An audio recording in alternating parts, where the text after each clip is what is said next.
Well, we talked about the Ring of Fame getting Steve Foley and Riley Odom's Mace. Now it's time to talk about who's next. And I promised on Friday that I would stand on the table for this guy. To me, and there are others, but the player that I want to begin with is Smoke Dog Al Wilson. The relationship became frosty. I don't know. Was there a lawsuit involved over the neck injury, or maybe rumblings of that? Like, there were lawyers involved. Yes. Yeah, things became better with time. The relationship, he came back to the facility, I think, for one of the training camps here somewhat recently. I love Al Wilson. The neck injury just stopped everything. I want to see him in the Ring of Fame. Neck injury that he went out and played with when it was, there were issues with the diagnosis back in 2006, which actually ended his career. He never played again after that. Yep. He went from a guy who was in his prime to never playing again. And for roughly a dozen years, there were a lot of hard feelings, understandably. It was in 2018 when Al came back to the facility. It was before the Cleveland game in 2018. He spoke to the team. He actually, on the old Orange and Blue 760, we interviewed him, and I asked him specifically about the Ring of Fame, and he said it was something he wanted, that it's something that would mean a lot. Like he got a little choked up thinking about it. So, the fences were mended then. Now you have new ownership. It really is. You've turned the page and you've moved on. And Al's one of those guys from that period right after the Super Bowl wins where I feel like the Broncos were a good team, but they were a playoff team, bunch of years. We haven't really seen the recognition. Al was the heart and soul of that defense for several years. And not only a heart and soul, but perennial Pro Bowler and an All-Pro. So intimidating. Yes. Remember, was it Tyrone Wheatley for the Raiders trying to make the leap in the snow on Sunday Night Football? And Al Wilson says, nope, not tonight. Yeah. Heart and soul is a good way to describe it. Energy, emotion, intensity. I'm sure that the video still exists in the archives of TV stations around here. His pre-game invective, you'll see like the TV cameras kind of go around the players when they huddle and they warm up. His pre-game speeches were epic, peppered with profanities, no doubt. He was an artist the way he could work with expletives. It was like an artist work with the oils and clay. Right? From A Christmas Story. It was his true medium, a master. He really was. But also, just a good dude. I remember once my car didn't start, and so I was walking to work, and then somebody pulls alongside, and the car says, "Hey, you need a lift." It's Al riding to practice. Yeah, that's the kind of guy he is. It's an oversight. Al Wilson should have been in the Ring of Fame at the first opportunity. Didn't happen. There was the fallout between him and the organization. The fences have been mended. I'd say he's number one on the list of players not in the Ring of Fame who are eligible, who should be in. Yes. It's time to end that. So, to me, I look at, and this is where the show starts, and this is where we're going to go here. If the Broncos want to do one Ring of Famer a year for the next several years, they'd be in pretty good shape. Oh, they could do quality candidates. It would not be a problem. And I think it starts with Al Wilson. Yep. Al Wilson, number 56 on the field, number one in your hearts. But he's not the only one, Mace. Now, he's the one that's overdue and perhaps the most overdue for the Ring of Fame. We did briefly mention Demaryius Thomas. So let's chop it up about DT. Another 88 in the Ring of Fame. And if they wanted to do 2 next year, I would be definitely okay with that. If it was Al Wilson and it was Demaryius Thomas. And there's so many stories we could tell. But I'll always go back to the first practice with Peyton Manning. The very first practice. Demaryius Thomas, who they averaged 8 passing plays per game at Georgia Tech. 8 attempts, not 8 completions, 8 attempts a game. I think Reggie Ball was his quarterback. He comes to the league as a first-round pick. Josh McDaniels got it right, taking him over Des Bryant. But I'll never forget the very first practice with Peyton. When Peyton called on him to be more precise than he's ever been. And we've seen receivers crumble, Cody, one. But we've seen receivers crumble under the pressure of Peyton Manning asking you to be precise in everything. Demaryius rose to the occasion.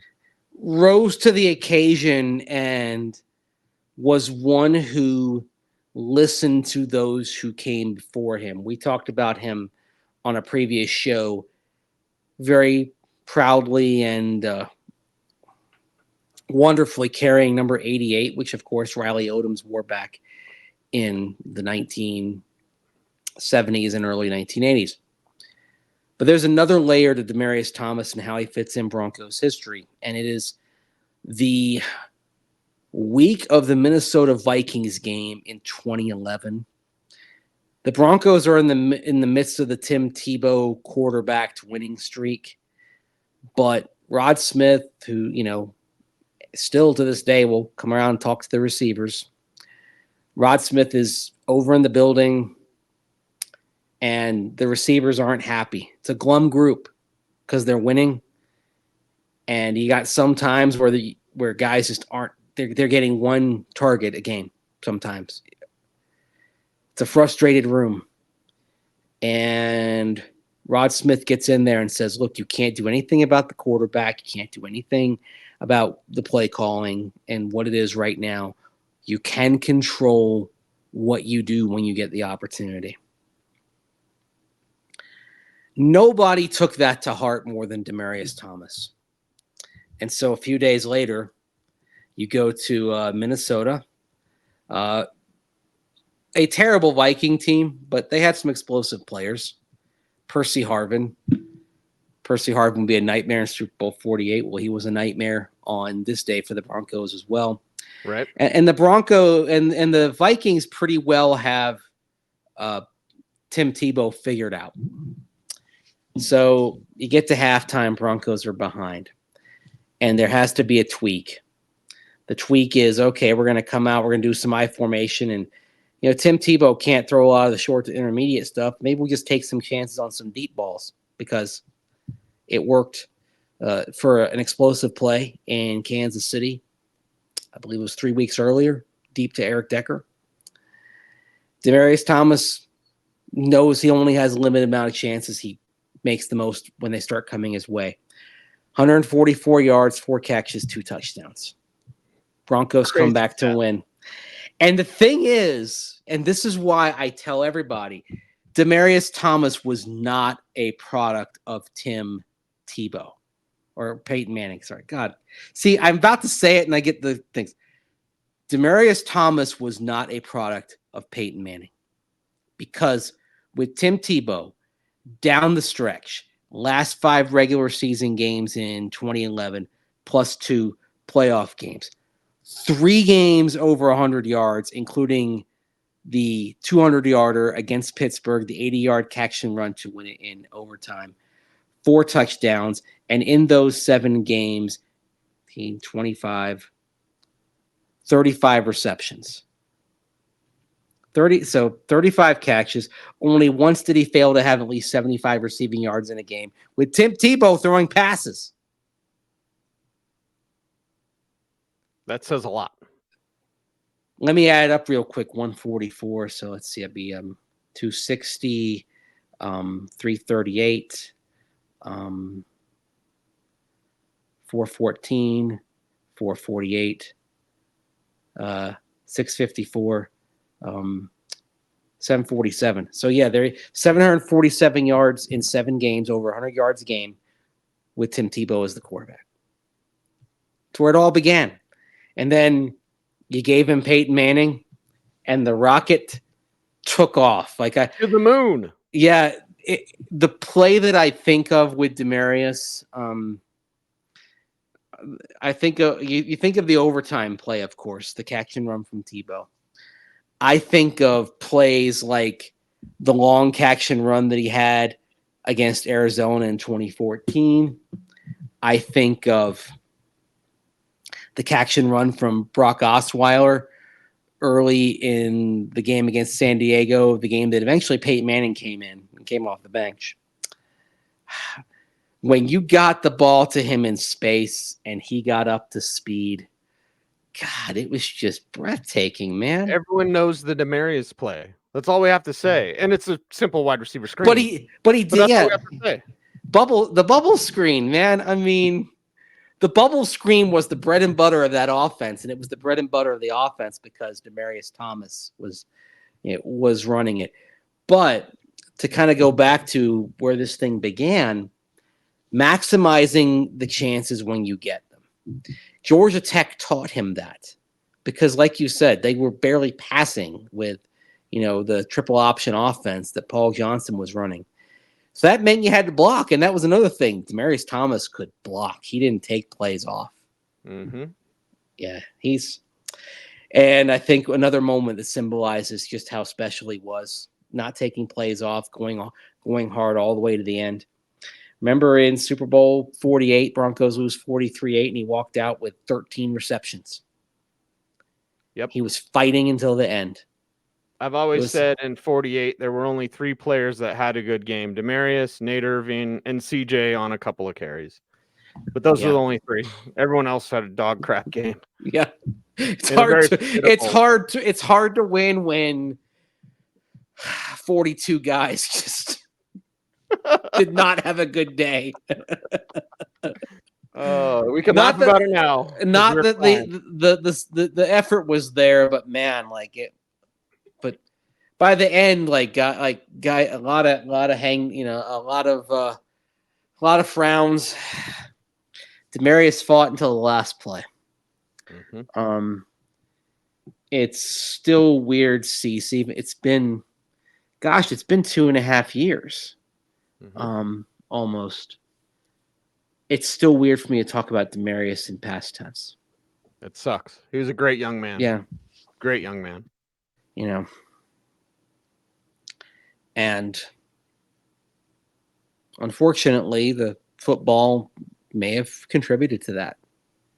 Mm-hmm. And the collisions. And of course, he had that car accident in 2019. But part of what made him special was that he was so tough to bring down because he was 6'3", 225. A corner couldn't bring Demaryius Thomas down on his own. It took help.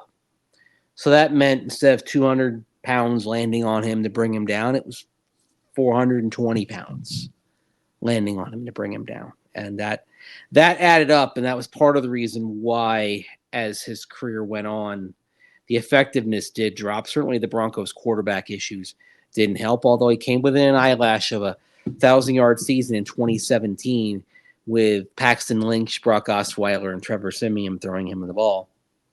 They were trying to get C.J. Anderson 1,000. They were also trying to get Demaryius 1,000 as well. And maybe if they'd gotten the ball back one last time, they would have been able to nudge him over the 1,000-yard mark with a potential game-winning drive. But then Patrick Mahomes came back in. They put Mahomes back in after taking him out. They're like, okay, we're good. We've seen everything. They put Mahomes back in to win the game, to win a meaningless game to the Chiefs. But yeah, Demaryius is a slam dunk. Now, logistically speaking, I should probably bring this up here. It's going to be a sad day when Demaryius goes in because, of course, he's not going to be there. Mm-hmm. Do you think logistically then, since he obviously won't be there, won't be able to speak, that maybe it will take a little bit of the edge off if he goes in with somebody else, even somebody that's not from his era? Yeah, I believe perhaps going in by himself would be the best. Then you can have his teammates there, Emmanuel, Payton. So you want him to go in alone. You don't want to have somebody else. Demaryius Day, right? Okay. Yeah. Mm-hmm. All right. Because I the thing I'm thinking myself is maybe to just do something to kind of, just maybe take a little bit off the overwhelming sadness that's going to be around for that. Maybe you have somebody else going at the same time. Because it's a two-person class this year, of course, of Riley Odoms and Steve Foley. And Demaryius Thomas is definitely a put him in the moment he's eligible Ring of Famer. I don't want Al Wilson to wait any longer, though. So it's a conversation to be had for sure. Yeah, it is. It is. But with both of them, we're talking about when. I do suspect, though, that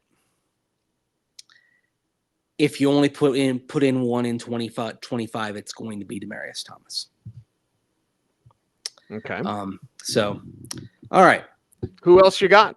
Okay, let's toss some names out here. Okay, no particular order, but all right. So Demaryius becomes eligible in 2025. Also becoming eligible right about now is Aqib Talib. Now, he only played 4 years. All 4 were Pro Bowl seasons, so that's the John Lynch standard. But a key player on the Super Bowl team. I don't think Aqib should wait very long. I want all, and this is greedy, I want everyone from the no-fly zone to get in. That means Darian Stewart. That means everybody. Everybody gets in. I don't think that's happening, though. I don't think that's happening either. But if I had my way, I would honor each one individually. But Chris, Aqib, TJ, Darian, you're all in. Okay. No-fly zone. If you're going to do them, that means TJ Ward, who didn't play 4 years. He only played 3. You're bending the eligibility rules for TJ Ward. They won't do that. Yeah. I'd be okay with it.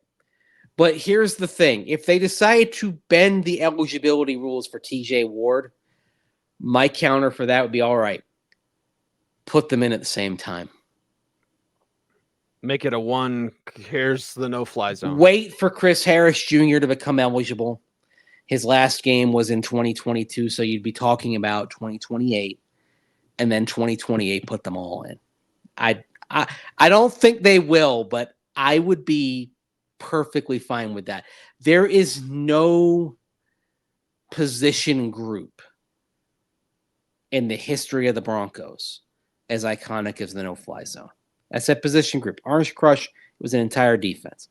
Right. Position Three group, Amigos didn't win a secondary. Super Bowl, right? Yeah. If we talk about Three Amigos, they didn't win a Super Bowl. Love them all. But... And I'm sorry, Bradley Roby, but we're just putting in the every down guys. Yeah. Mm-hmm.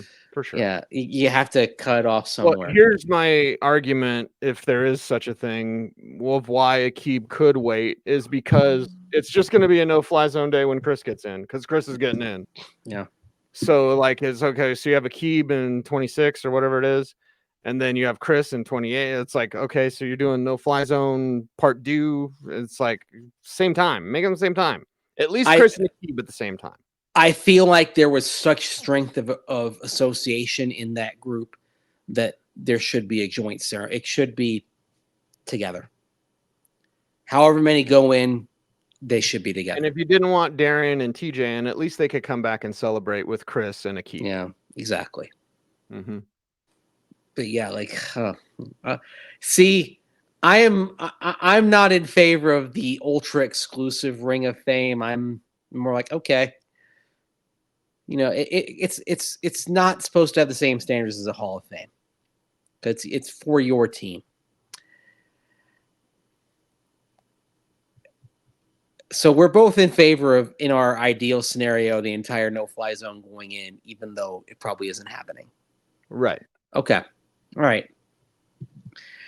Here's another name from the same era as Al Wilson, Trevor Pryce. Yes, 1,000%. There is no question that Trevor Pryce should be in the Ring of Fame. Dominant force on the interior as a Bronco, 4-time Pro Bowler, first team All Pro once, second team All Pro another time. We probably would not have any doubt about Trevor Pryce had he not gotten injured. Remember, in the 2004 season when he was coming off 4 straight Pro Bowls, he got injured early in the year and he never returned. He actually only had 4 sacks in his final 2 seasons as a Bronco before they cut him heading into 2006. Injuries caught up with him. But Al Wilson and Trevor Pryce, man, 2 dominant forces there in the front 7 around the turn of the century. I know, like, there are people who argue for Derek Wolfe because being in the Ring of Fame. Pryce has to get in before Wolfe. Not only Pryce, Rulon Jones. I think Derek Wolfe is a little down the list. Wait a second, Rulon Jones isn't in? No, that's an oversight. Yes, we're not talking about Greg Cragen. Apologies to Greg, but it's like Rulon Jones should be in. So much so that I thought he already was in. Rulon Jones, 73.5 sacks as an interior pass rusher, and that's 73.5 according to Pro Football Reference because they went back and went through a lot of film to put sack totals on players pre-1982. So we're including 11.5 sacks in his rookie season of 1980. 11.5 sacks as a rookie, followed by 9.5 sacks in his second year, 1981. First team All-Pro 1986 when the Broncos went to Super Bowl 21. It is dadgum hard as an interior defensive lineman, so a 3-4 defensive end, what he was. Dadgum hard to be an interior defensive lineman and in 8-year span have 4 seasons of double-digit sacks and then another that was 9.5. But Rulon Jones did that. Complete oversight. Like, this is one that, like, I agree. Like, when I came out to Denver in 2002 for the first time, it surprised me that he wasn't in the Ring of Fame. I've got some fond memories of watching Rulon Jones, number 75 in your program, number 1 in your heart, back in the 1980s. We remember him, and of course Carl Mecklenburg and Simon Fletcher. Like, yeah, the 77, 75, 73. Well, and not only that, on that defense, Rulon Jones comes in. He gets to play in a front 7 with Randy Gradishar. He played alongside Tom Jackson for 7 seasons. Steve Foley now going in the Ring of Fame. They were teammates for 5 years. Like, he's kind of he's a late Orange Crusher. Like, because the Orange Crush era to me is through about 1983. I kind of define the Orange Crush era as like Randy Gradishar, right? Because you get to 8, he retires. The defense has a really great year in terms of forcing turnovers in 1984. One of Joe Collier's masterworks was how opportunistic that defense was in 1984. But you're in the Elway era then, right? Like, if I'm putting eras to Broncos history, the Elway era to me really begins in 1984. There's that 83 is kind of that weird crossover year of Orange Crush and Elway. So, but Rulon Jones got to be a part of that and was an integral part of that in the early 1980s. Yeah, like that's an oversight, man. So yeah, like, I would say if we're talking about interior defensive linemen, I'm going Pryce, Rulon Jones, Derek Wolfe in terms of players on the outside looking into the Ring of Fame. I'll tier it a little bit differently. I'll say Rulon, Trevor, and then Derek. Like, there's a gap. There's a gap. Rulon and Trevor. Rulon, Trevor, we can debate, but then there's a gap, and then there's Derek. Derek is a fan favorite, to be sure, but it's like Rulon's got to get in and Trevor's got to get in. There's some recency bias, I think, and also Super Bowl bias. Oh yeah, that is working in favor of people. Because I get asked about Derek Wolfe in the Ring of Fame a lot, and I'm just like, and every time I'm thinking, I'm like, okay, I think there are others ahead of him in the queue, in my opinion. And at defensive line alone, interior defensive line, we just named 2. Okay, right. All right.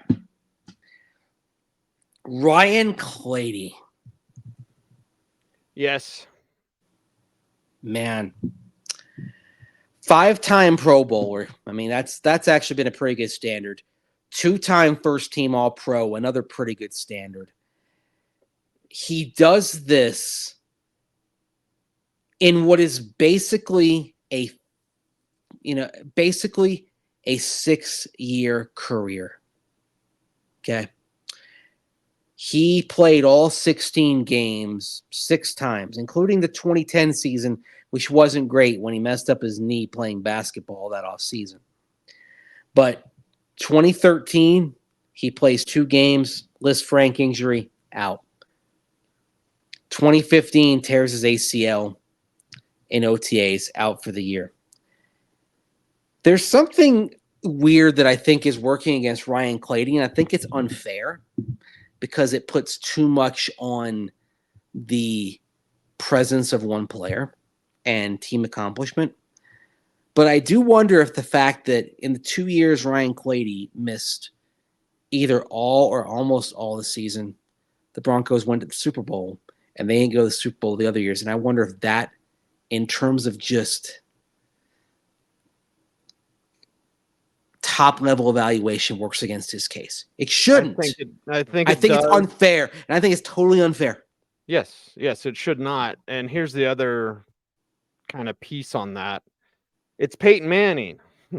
Peyton Manning, and I think Chris Clark did a fine job filling in for Ryan Clady. Oh, the game. Remember the game against, I think it was Justin Houston? Yes. 2013. We know Peyton Manning made lesser tackles look pretty good. And this is both with the Colts and with the Broncos. So it's like you can't use Peyton Manning against Ryan Clady. Ryan Clady was a special. To see a man that big move that fluidly, it's a rare sight. A special player who was special basically from the moment he walked in. Yep. He didn't get the all-pro recognition as a rookie, but he probably should have. The old maximum of the offensive line and recognition is usually it's a year late because there's so much reputation involved. But I may get ripe tomatoes thrown at me for this, but when I talk about what they did as a Bronco, not necessarily career, what they did as a Bronco, I think Ryan Clady is the best tackle in team history. Gary Zimmerman was very good. The Broncos got him the back end of his career coming from Minnesota. And even before the Minnesota Vikings played in the USFL, teammate of Steve Young's with the Los Angeles Express. Ryan Clady, he's prime Ryan Clady at the start of his career. That's the best play that the Broncos have ever seen from an offensive tackle, was what Ryan Clady delivered. And when you are the best at something in the team's history, the Ring of Fame is the place for you. Yep. I could make the argument that Zim was a Hall of Famer before he got to Denver. Yes. Oh, God. I mean, like, that's not even really a question to me. So Clady shows up, and remember, it's a Boise State guy, and what are you doing? Like, no. What they're doing is drafting a hell of a ball player. 6'6", 315, long, could move, athletic, agile. It was Mike Shanahan's last draft, and he drafted the left tackle he'd always dreamed of having, because it was always about footwork, right? How do you find someone big who is downright graceful on his feet? And that's Ryan Clady as a player. It's like Fred Astaire. Yeah. Until the injuries caught up to him. Yeah. He's one who's he's been eligible a couple of years now. He was first eligible in 2020. I worry he's going to get really lost in the shuffle here. I think it's unfair to him. Yeah, I hope not. I hope not. Mace, we could go on and on. Let's get a list of some other guys here. All right. Elvis Dumervil. No. Why not? Bryant McKinney. It's 3rd and forever. Joe Flacco and Tony Carter is more responsible than Raheem Moore on this play. But on 3rd and forever, you had Elvis Dumervil going against a backup tackle, and he couldn't get it He couldn't get there. That's the best Broncos team with Peyton Manning, and they couldn't get to the Super Bowl because on 3rd and forever, Flacco had all day to wait and watch that play again. As painful it is, don't focus on Raheem Moore. Watch Elvis can't get around Bryant McKinney, a backup left tackle. Well, a backup left tackle who was massive and at one point was one of the best tackles in football. Not at that moment, though. I know, not that moment, but when you've been that, sometimes you can dig down in a big moment and find it, and he did. He did. Yeah.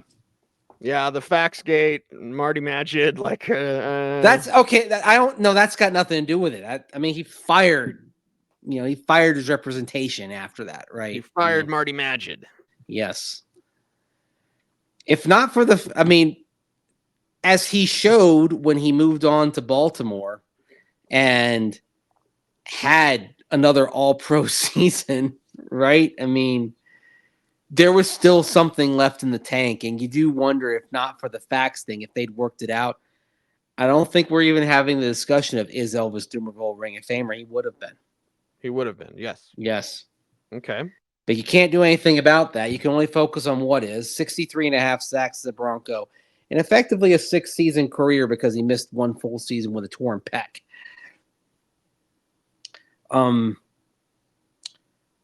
Trevor Price had more sacks than Doom, but he also played a lot longer. Of course, Trevor was also playing on the interior. Right. So a little bit of an apples and oranges. I would, again, I'm a little bit more liberal on my Ring of Fame standards. I would have him in, but I would also have him. I've got Trevor above him. Yes. So, okay. All right. Yep. Okay. Gary Kubiak. Yeah. A very unique case. Yes. Mm-hmm. Yes. Because as a player, no, he's just a backup quarterback. As an offensive coordinator, very important. But remember, Mike was calling the plays. Mike Shanahan was the primary play caller, not Gary Kubiak. Mm-hmm. There were times when Mike let him call plays, though, and he didn't tell anybody. Yeah. Worked it in. One for a while, he was working him in for about possession a game. Well, something and that's like that. The thing. If we look, and this is a different conversation, so I won't belabor it, but like if we look at Davis Webb, the thing holding Davis Webb back is Sean won't let him call plays. Like at least Mike would let Gary call plays to get used to it. Davis Webb needs to go somewhere where he can call plays, and that's probably not going to be here. Well, the other thing on the algorithm, you've got Joe Lombardi and Pete Carmichael there too. Right. Yeah. That's a cramped room, Sean. Yeah. Davis is probably going to have to go somewhere and be an offensive coordinator and call plays. Yep. Yeah. But Gary, you can't write the history of the Denver Broncos without Gary Kubiak. No. It's a unicorn case. It's a Broncos life unlike any other. There's no comp. Just as I argue Carl Mecklenburg should be in the Hall of Fame because there's no comp for him, someone who played literally all seven positions, there's no comp for Gary Kubiak. He's a unicorn in Denver Broncos history. Joe Collier. By the way, do we have the Steve Foley Joe Collier soundbite accessible? Not right now. We played it on the Steve Foley show, so everyone watched. I know, but if you didn't watch the Foley show, I mean, that's what are you not watching Every Orange and Blue today for? But Joe Collier, it's a buffet. People don't eat every item at the buffet. Cease.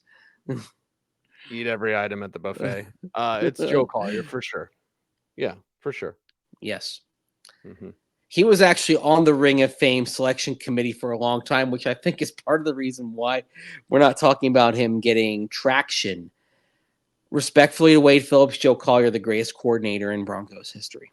Mm-hmm. And if you're looking for like a precedence of like an all-time coordinator being in a team's Ring of Fame, you go down to Tampa Bay, and their standards are pretty similar to that of the Broncos in terms of the types of players they let in.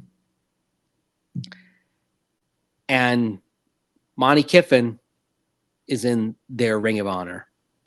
I'm not saying the Broncos should have the same standards as every other team. I just think I'd say as much as Monty Kiffin did in 13 years as a coordinator, and there was a Super Bowl there. Joe Collier did more. Joe Collier around from, for nearly 2 decades and effectively really taking the 3-4 and giving it far greater popularity and use in the NFL than it had. Right. And the whole thing happened when Lyle Alzado got hurt in 1976, and you had to shuffle some pieces around to get the best guys out there. And that move took off. Steve Foley talked about putting players in the right positions.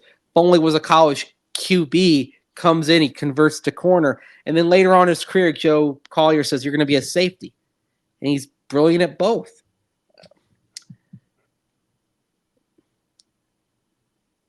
I'd say Joe Collier as a football mind is step for step with Mike Shanahan in the history of the Denver Broncos. Joe Collier should be in. You don't have an Orange Crush without him. I mean, I would put him. He's the architect. Broncos thing. I would just say, from a defensive mind, I put him up there with Dick LeBeau, who I think is the brightest mind of defensive football. He's a Hall of Fame player and a Hall of Fame defense coordinator. Joe Collier should be considered as such. Yep. I mean, to me, there should be a huge wing in the Hall of Fame for like assistant coaches as well. And Joe Collier would be in that collection. Ed McCaffrey. This is always one of the most interesting discussions. Yeah, and it's bitter because it's like Ed should be in, man. And Ed's not in, and whatever the reason is, Ed hasn't made it yet, and we all feel like he should. Well, most of us feel like he should. I think part of it with Ed McCaffrey is, as good as he was the number 2, right? Rod Smith was the number 1. And you could probably say, until he left for Baltimore in free agency, Shannon Sharpe was number 2.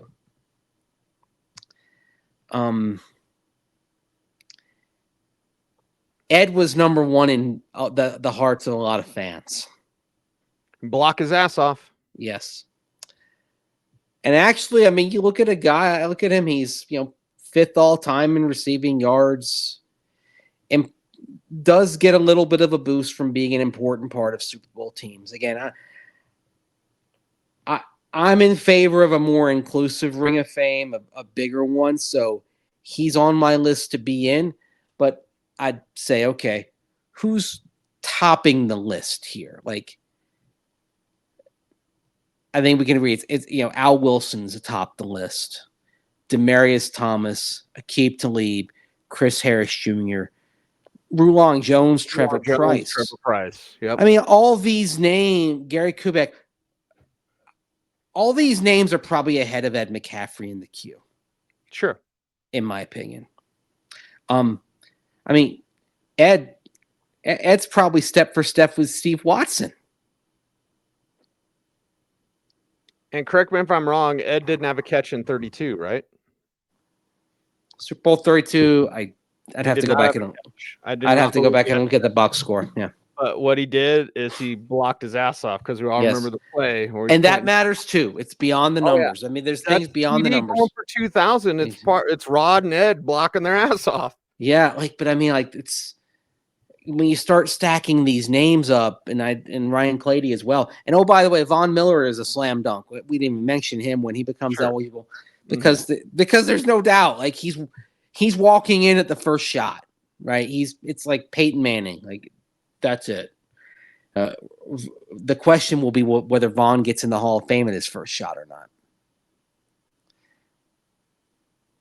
What do you think? How's his career end? He needs to bounce back. He needs a bounce back. He needs a Super Bowl appearance, not even a win, just another appearance, and he'll be a first ballot.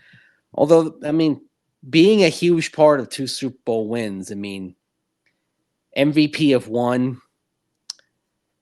Was in the MVP conversation for the Super Bowl with the Rams too in Super Bowl 56. Made a huge difference. Yeah, like the Rams don't win it all without him.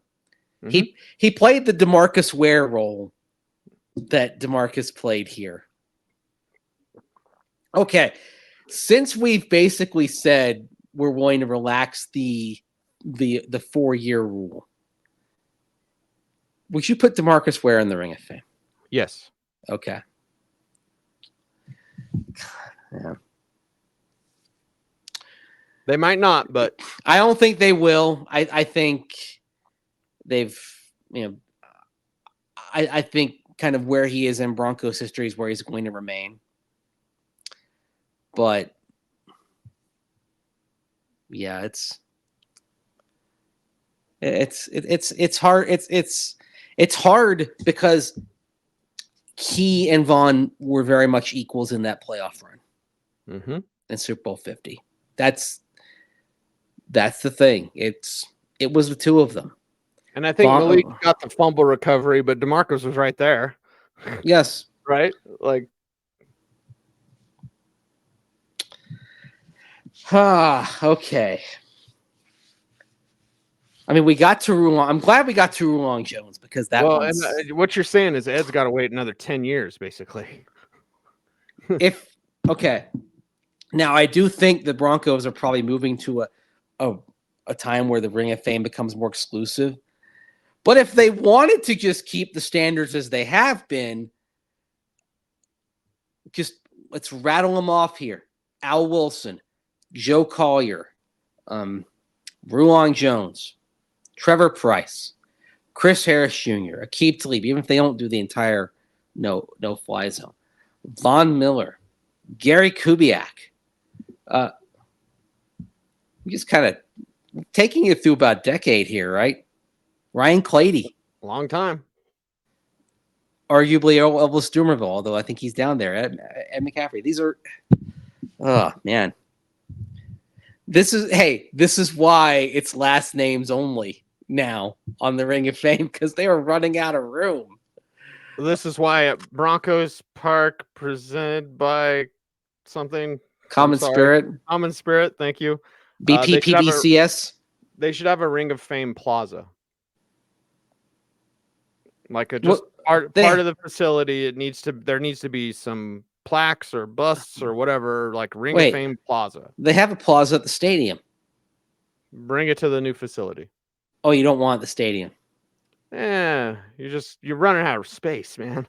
I know. That's the thing. Actually, it's not that you're running out of space on the facade in the stadium now because you went to last names only. You're running out of space on the plaza outside the stadium. Of course, are they even in that stadium 10 years from now? That's where I thought you were going. So do you build the plaza at BPPBCS or do you build the plaza at the stadium? You're going to make that a thing, aren't you? BPPBCS? I'm trying to get it to where it doesn't twist my tongue. BPPBCS. BPPBCS. Yeah. BPPBCS. BPPBCS. Sometimes I have to say it slowly. BPPBCS. You just said PP. Oh gosh, yeah. Yeah, that's it. That's how you have to think of it. BPPBCS. BPPBCS. Yes. BPPBCS. As you can see, there's a lot of quality players that need to be in the Ring of Fame. Yeah. I'm glad we had this discussion, Mace. You had this idea, and then you sent it to me. Like, what about a future Ring of Fame show? I was like, of course, baby. Of course. What's our name? It's probably more interesting and generates more debate than actually the current guys. I mean, Steve Foley and Riley Odoms have always been at or near the top of the list. They should have been in there, yeah. So it's like, good, all right. Let's next. If it's up to me, let's keep going here. And although I don't ever want it to be where you say there has to be somebody every year.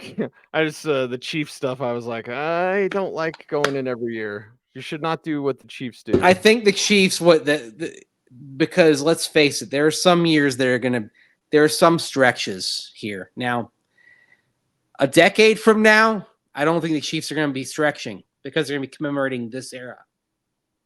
Yeah.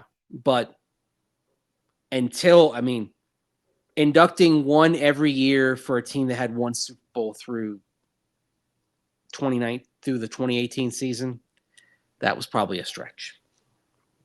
Gary Barbaro, remember him? No. He's in the Chiefs Ring of Fame. Gary Spaney, remember him? No. He's in the Chiefs Ring of Fame or Hall of Honor. I know you remember Albert Lewis, Nick Lowry, even though he's a kicker. You hate kickers. Kevin Ross, Will Shields. John Alt, father of Joe Alt, is in the Chiefs Hall of Honor. Yeah, I think they got it wrong in Kansas City on that one. And on that note, don't get it wrong. Help us out on YouTube, Mace. How do you do that?